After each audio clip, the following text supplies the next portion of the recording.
Hello and welcome to Krishna classes. Today we are going to study On the Grasshopper and Cricket written by John Keats. It is a very famous poem और इस कविता में poet ने हमें बताया है कि प्रकृति का संगीत कभी समाप्त नहीं होता, भले ही एक्सट्रीमली हॉट वेदर हो या फिर एक्सट्रीम कोल्ड वेदर, लेकिन किसी न किसी रूप में हमें म्यूजिक ऑफ नेचर सुनाई देता ही रहता है. Let's read this very beautiful and musical poem. The poetry of earth is never dead. Song of nature never comes to an end. Poet ने इस पोएम में हमें बताया है कि प्रकृति का संगीत कभी भी समाप्त नहीं होता. When all the birds are faint with the hot sun. जब बहुत तेज गर्मी की वजह से, हॉट सन की वजह से सारी बर्ड्स एग्जॉस्टेड हो जाती हैं, they feel faint, वो थक जाती हैं, निढाल सी हो जाती हैं, and hide in cooling trees. और जब वो कूलिंग ट्रीज यानी छायादार और ठंडक देने वाले पेड़ों के बीच में जाकर छुप जाती हैं, a voice will run from hedge to hedge. Hedge का मतलब होता है झाड़ी. ऐसे समय में भी, इतने गर्म और थका देने वाले मौसम में भी एक आवाज सुनाई पड़ती है जाते हुए एक झाड़ी से दूसरी झाड़ी तक, अबाउट द न्यू माउन मीड. और ये आवाज सुनाई पड़ती है हमें न्यू माउन यानी नए कटे हुए, freshly cut, mead means meadow, घास के मैदान में. नए कटे हुए, ताजे कटे हुए घास के मैदान में एक झाड़ी से दूसरी झाड़ी तक मूव करती हुई एक आवाज हमें सुनाई पड़ती है. That is the grass hoppers.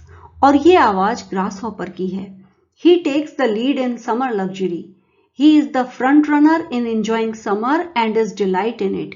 वो सबसे आगे रहता है समर को एंजॉय करने में और नेचर का सॉन्ग सुनाने में. He has never done with his delights.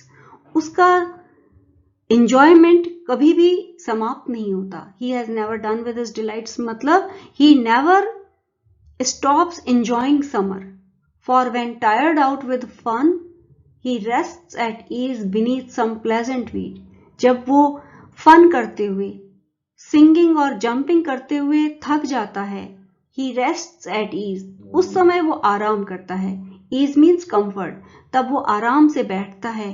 Beneath नीचे, some pleasant weed, किसी अच्छी सी weed यानी घास के नीचे. जब वो गाते हुए और एक झाड़ी से दूसरी झाड़ी पर जाते हुए थक जाता है, तब वो किसी अच्छी सी घास के, प्यारी सी, प्लेजेंट सी घास के नीचे बैठ करके आराम करता है. And of course the poet proves that the song of nature never comes to an end. The poetry of earth is ceasing never. Ceasing means stopping. Song of nature never comes to an end. प्रकृति का गीत कभी भी समाप्त नहीं होता. On a lone winter evening. Lone means lonely.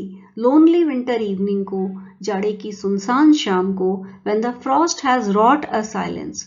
Frost means ice. When due to ice, there is silence all around. Wrought means created. जब ice की वजह से, बर्फ की वजह से चारों तरफ साइलेंस है, चारों तरफ सन्नाटा छा गया है. From the stove there shrills the cricket's song. Stove के पास से श्रिल आवाज में क्रिकेट का सॉन्ग सुनाई पड़ता है. And crickets song is very shrill, very sharp, कानों को भेद देने वाली आवाज में होता है. इन वार्मथ इंक्रीजिंग एवर. और ये सॉन्ग धीरे धीरे तेज और तेज होता जाता है.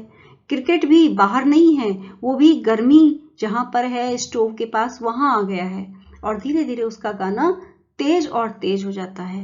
And seems to one in drowsiness half lost. और कोई जो स्टोव के पास गर्मी की वजह से नींद में खो गया है. Drowsiness means sleepiness. जो हाफ लॉस्ट हुआ है, आधा सो गया है, ऐसे किसी व्यक्ति को ऐसा लगता है the grasshoppers among some grassy hills, कि वो क्रिकेट का सॉन्ग नहीं सुन रहा है, वो ग्रास हॉपर का सॉन्ग सुन रहा है. और स्प्रिंग का सीजन आ गया है और वो ग्रासी हिल्स में कहीं पर, घास लगी हुई पहाड़ियों पर कहीं पर ग्रास हॉपर का सॉन्ग सुन रहा है. पोएट ये कहना चाह रहा है कि जब थोड़ा गर्मी महसूस होती है तो लोग भयंकर जाड़े में भी गर्मी के मौसम को याद करना चाहते हैं और वो ऐसा करने के लिए झिंगुर के सॉन्ग को ग्रास हॉपर का सॉन्ग मान बैठते हैं, क्योंकि वो कुछ हद तक तो सो ही गए हैं गर्मी की वजह से, तो उन्हें ऐसा लगता है कि वो क्रिकेट का सॉन्ग नहीं सुन रहे बल्कि वो ग्रास हॉपर का सॉन्ग सुन रहे हैं। And poet is able to prove by the example of grasshopper and cricket that the song of nature never comes to an end. Dear students, I hope you found this video useful. In case you are new to my channel, please do subscribe and also press the bell icon so as to get notifications for future uploads. Many thanks for watching.